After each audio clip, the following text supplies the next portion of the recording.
wananchi, kwa masikitiko makubwa nawajulisha kuwa leo tarehe 17 Machi mwaka huu 2021 majira ya saa 12 jioni tumempoteza kiongozi wetu shupavu, Rais wa Jamhuri ya Muungano wa Tanzania, Mheshimiwa Dr. John Pombe Joseph Magufuli, ambaye amefariki kwa maradhi ya moyo katika hospitali ya Mzena jijini Dar es Salaam alipokuwa akipatiwa matibabu.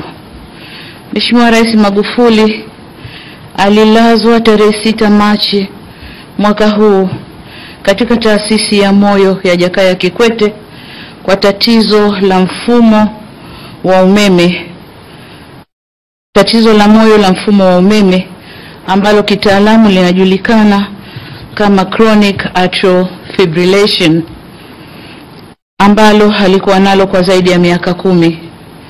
Aliruhusiwa tarehe 7 Machi mwaka huu na kuendelea na majukumu yake.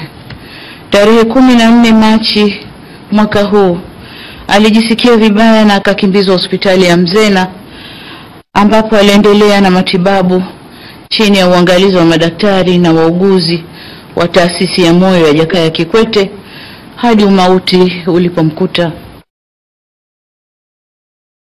Mipango ya mazishi inafanywa na mtajulishwa.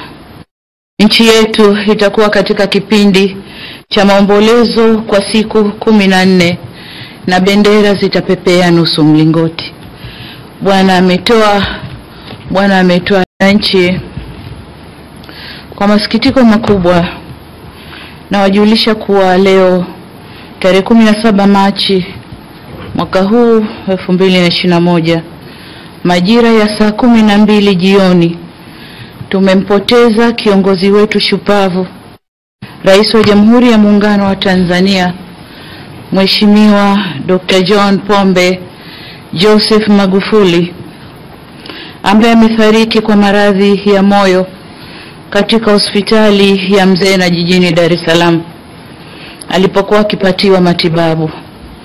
Mheshimiwa Rais Magufuli alilazwa tarehe 6 Machi mwaka huu katika taasisi ya moyo ya Jakaya Kikwete kwa tatizo la mfumo wa umeme, tatizo la moyo la mfumo wa umeme ambalo kitaalamu linajulikana kama chronic atrial fibrillation, ambalo alikuwa nalo kwa zaidi ya miaka 10.